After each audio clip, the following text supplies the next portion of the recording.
The winding cobblestone streets of Windsor are bathed in an uncharacteristically brilliant summer sunshine, casting long shadows against the ancient stone walls of the castle. There is an unmistakable electricity in the air, a sense of anticipation that builds with every passing minute, as crowds gather along the historic pathways. For those who understand the inner workings of the British monarchy, this specific day represents the absolute pinnacle of royal pageantry, a moment where history, myth, and deep-seated tradition collide in a spectacle unlike any other on the modern calendar. It is a day marked by an impressive surreal display of velvet, fur, and towering feathers, a visual feast that transports onlookers back through centuries of dynastic rule. To the uninitiated, the scene might look like something pulled from a lavish theatrical production or an elaborate period drama, but to the seasoned observer, it is the ultimate expression of royal identity and institutional power. As we watch the preparations unfold behind the massive palace gates, it becomes clear that this event is not merely about looking backward into the mists of time, but about projecting a specific image of continuity and authority to a rapidly changing world. Before we venture deeper into the fascinating origins and the hidden tensions of this extraordinary gathering, please take a moment to subscribe to our channel so you never miss an exclusive inside look into the hidden world of the monarchy. To truly appreciate the atmosphere settled over London and Windsor today, one must understand that this is widely considered the single most magnificent, unhinged, and beautifully chaotic day in the entire royal calendar. It is a time when the highest echelons of British aristocracy and the royal family themselves step out in garments that defy modern sensibilities, embracing an aesthetic of pure, undiluted grandeur. The sheer scale of the ceremony is designed to overwhelm the senses, from the heavy, sweeping fabrics to the glint of ancient insignia catching the midday light.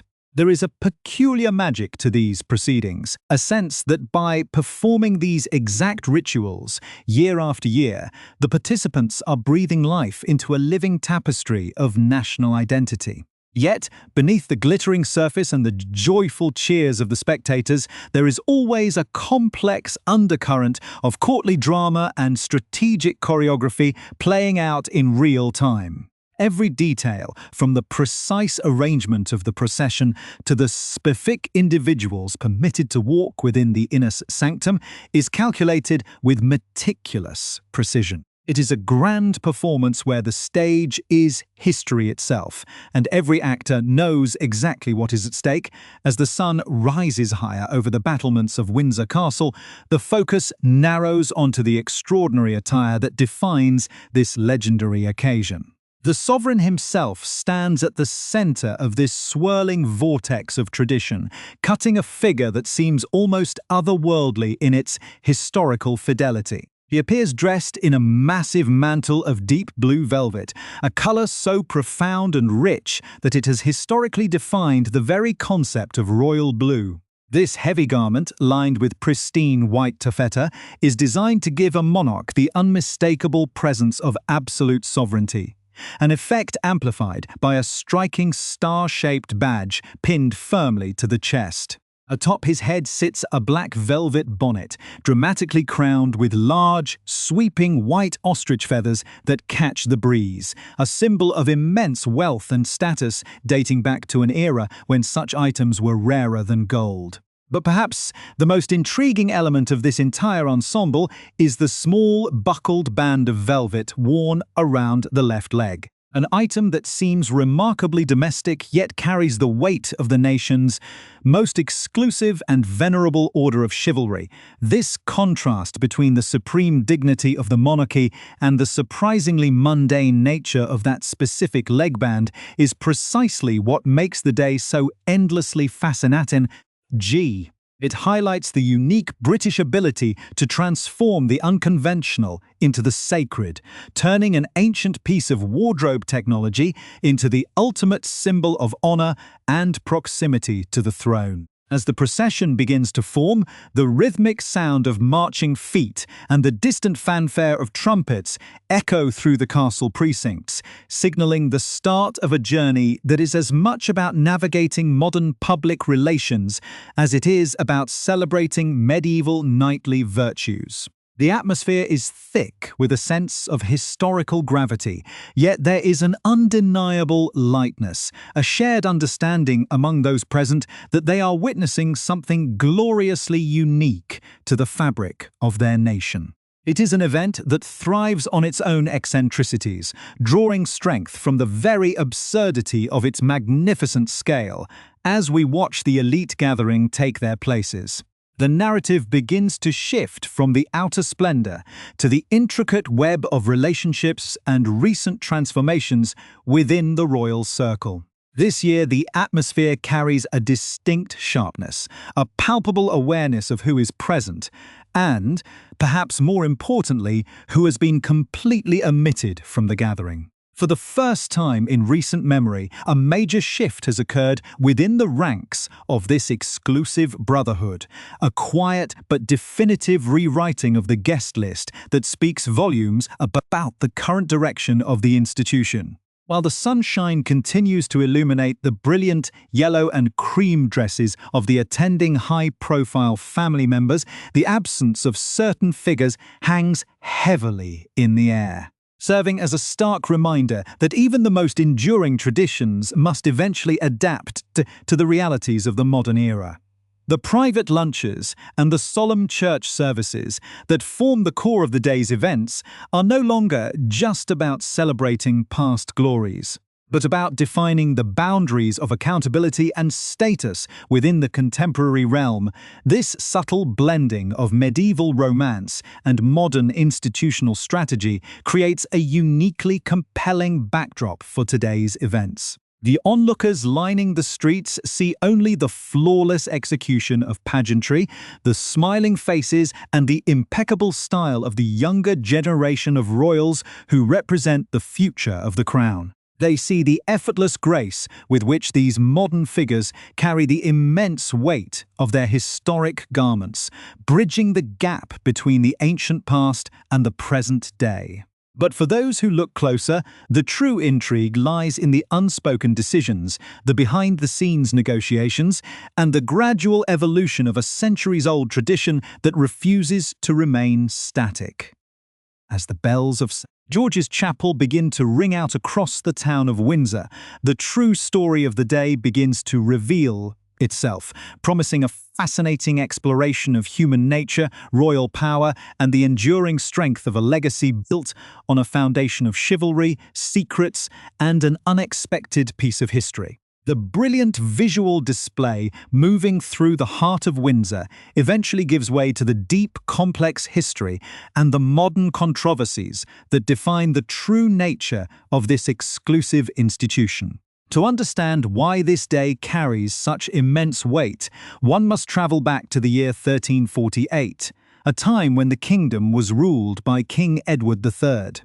Edward was the quintessential medieval monarch, a towering, exceptionally handsome figure who relished the thrill of the joust, the camaraderie of the battlefield, and the lavish pleasures of the court. He was an absolute giant of the early monarchy, the great warrior king who led his country into the 100 Years' War and achieved legendary status at the Battle of Crecy. Edward was completely obsessed with the romantic legends of King Arthur and his Knights of the Round Table, and he desperately desired to establish his own elite brotherhood of warriors bound entirely to the crown by sacred oaths of loyalty and honor. Yet, despite his grand chivalric ambitions, the actual founding of the nation's highest order of knighthood is famously tied to a remarkably human, slightly scandalous incident that occurred during a crowded courtly celebration. The legend states that during a magnificent royal ball attended by the entire court,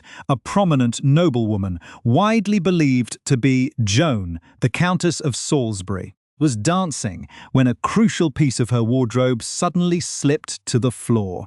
In the 14th century, long before the invention of modern undergarments, a garter was an essential piece of wardrobe technology, a dedicated ribbon or band worn around the upper thigh to prevent stockings from falling down. When the delicate item appeared on the floor in the middle of the grand ballroom, it implied that the lady's attire had become compromised, a realization that immediately sent a wave of snickering and schoolboy giggles through the assembled courtiers.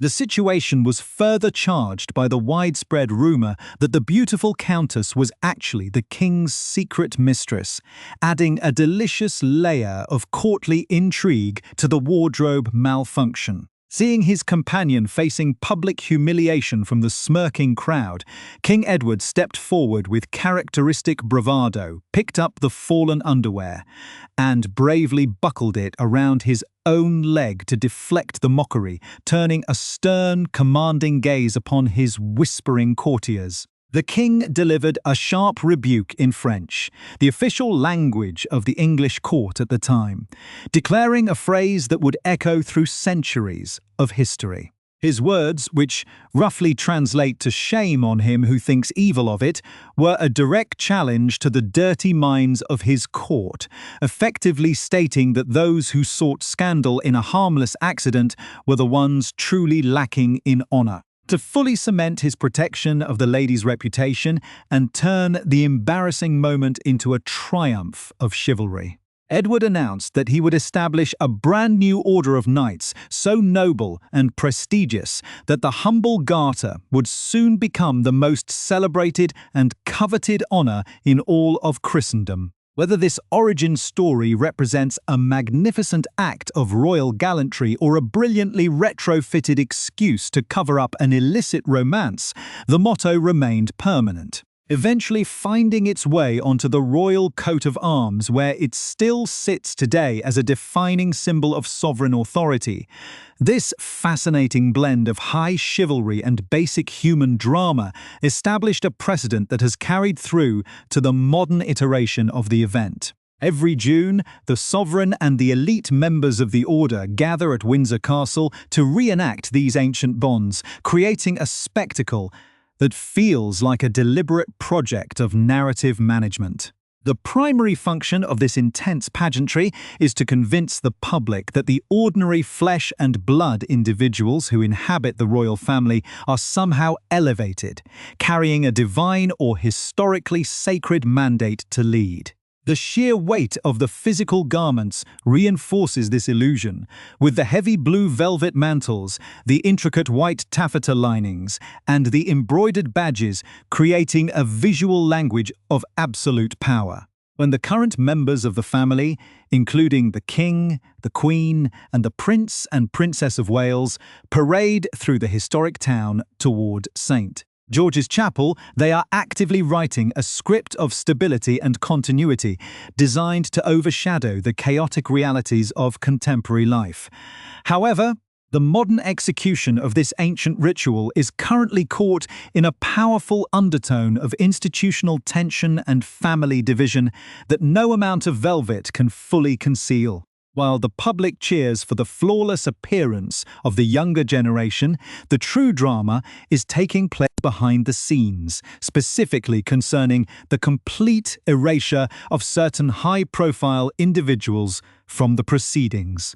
For decades, membership in this exclusive club of 24 companion knights was considered an absolute right for senior members of the royal family, a permanent status that could only be severed by death. Yet, the recent realities of public accountability and shifting standards of behavior have forced a dramatic re-evaluation of who is permitted to enjoy the private lunches and solemn services of the order. The institutional machinery has had to react to intense public pressure and internal fracturing, leading to a quiet but ruthless purification of the ceremonial ranks.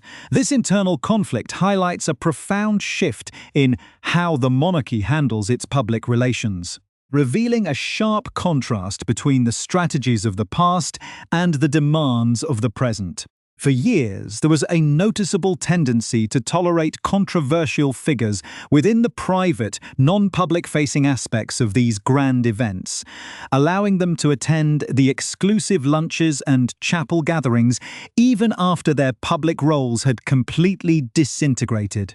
This approach often created a confusing double standard where an individual could be stripped of official duties but still permitted to hobnob with former prime ministers and elite figures within the castle walls.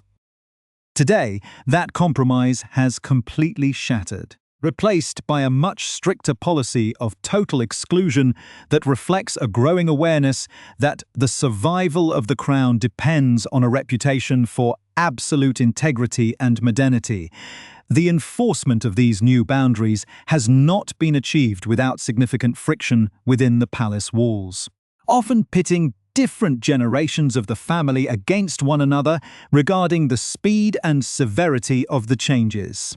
While the current head of the institution has historically shown a desire to find pathways for family reconciliation and the quiet rehabilitation of troubled relatives, the younger elements of the monarchy have adopted a far more uncompromising stance. They recognize that the magic of ritual can only carry the institution so far in an era that demands authenticity and transparent standards of conduct. This generational clash has resulted in a series of decisive actions that have permanently altered the guest list, ensuring that those who pose a threat to the narrative of a modernized, streamlined monarchy are completely vanished from the public eye.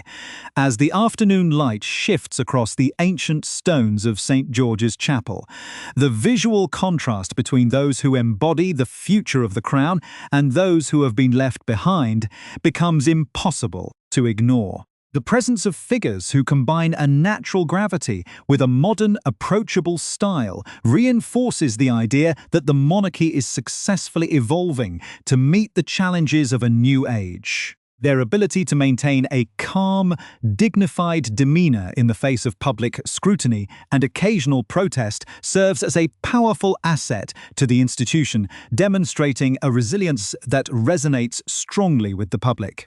Yet, the memory of past allowances and the long, slow process it took to reach this point of total exclusion continues to linger in the background, raising critical questions about accountability, the true nature of royal privilege, and the invisible lines that protect the sovereign's throne. The culmination of this grand ceremonial week lays bare the ultimate reality of modern royal power, a reality defined by a relentless battle for narrative control and the survival of the institution. To fully comprehend the gravity of recent events, one must look closely at the profound institutional crisis surrounding Prince Andrew, the Duke of York, whose dramatic fall from grace has permanently altered the landscape of the British monarchy. Born in 1960 as the second son of Queen Elizabeth II, Andrew was long regarded as a quintessential royal figure, a decorated Falklands War veteran who served as a helicopter pilot, and a high-profile working royal who represented the nation on the world stage. For many years, his status within the family was completely secure, culminating in his prestigious appointment as a Knight of the Garter in 2006, an honor that solidified his position within the absolute inner sanctum of the state. However, the glittering facade of his public life began to unravel rapidly as his deeply problematic personal associations and a series of devastating legal challenges came to light, plunging the palace into an unprecedented public relations nightmare. The crisis deepened significantly over the subsequent decade as public scrutiny intensified, and the legal ramifications of his actions became impossible for the institution to ignore. Despite his systematic removal from official public duties and the stripping of his various military affiliations and charitable patronages, a highly controversial compromise persisted behind the castle walls for several years. Even as his public presence was systematically erased to protect the reputation of the crown, he was continually permitted to participate in the highly exclusive private aspects of the Garter Day celebrations, attending the traditional family lunches and the internal chapel services while shielded from the lenses of the global media. This ongoing inclusion was a direct result of a powerful institutional protective instinct, an effort driven by a desire to maintain family unity and perhaps facilitate a gradual, quiet rehabilitation of a deeply compromised figure. This approach, however, created an increasingly untenable friction with the younger generation of the royal family, most notably Prince William, who recognized that the continued presence of the Duke of York at these highly symbolic gatherings posed an existential threat to the modern standing of the monarchy. The turning point finally arrived when the institutional machinery was forced to take absolute, irreversible action, resulting in the total and permanent removal of the Duke of York from the historic rolls of the Order of the Garter. This definitive rupture was marked by a deeply symbolic moment that resonated through the halls of St. George's Chapel, the removal of his personal heraldic banner from its designated place above his assigned stall. In the intricate visual lexicon of the British monarchy, these heraldic banners are far more than mere decoration. They are the supreme physical manifestation of an individual's standing, legitimacy, and permanent inclusion within the highest circle of chivalry. For centuries, a knight's banner remained proudly displayed until their death, making the forced removal of this emblem an extraordinary, almost unprecedented act of institutional banishment. By taking down the banner, the Crown delivered a clear, unmistakable message to the world that accountability and the preservation of the institution's integrity would henceforth take absolute precedence over personal family loyalties and ancient privileges. This decisive shift in strategy highlights the immense influence of the Prince and Princess of Wales, ES, who have increasingly emerged as the primary architects of a streamlined, modernized monarchy capable of navigating the complex demands of the contemporary world.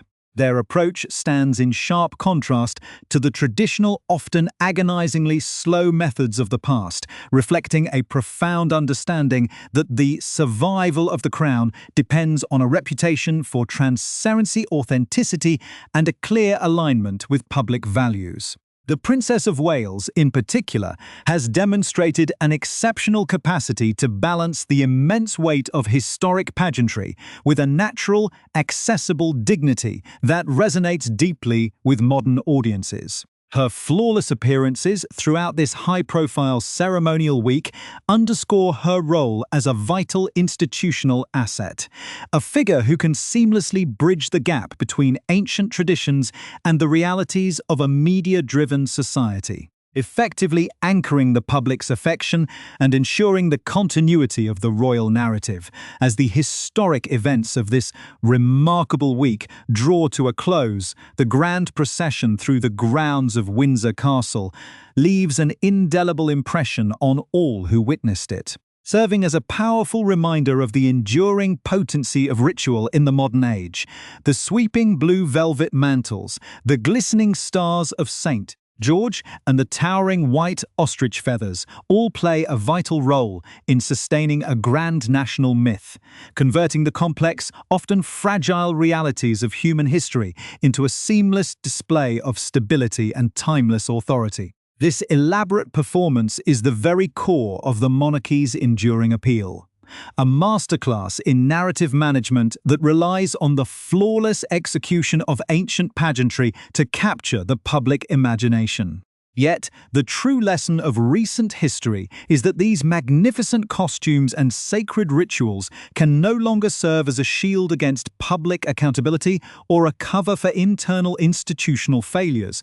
Ultimately, the transformation of this ancient order of chivalry From its legendary origins in a 14th century ballroom to the rigorous institutional purges of the modern era, demonstrates the remarkable adaptability of the British Crown. It is an institution that survives not merely by looking backward to past glories, but by ruthlessly adjusting its boundaries whenever its core survival is threatened. The empty stalls and the missing banners within George's Chapel stand as permanent testaments to this ongoing evolution, a silent reminder that even the most exclusive privileges can be revoked when the modern world demands a higher standard of conduct.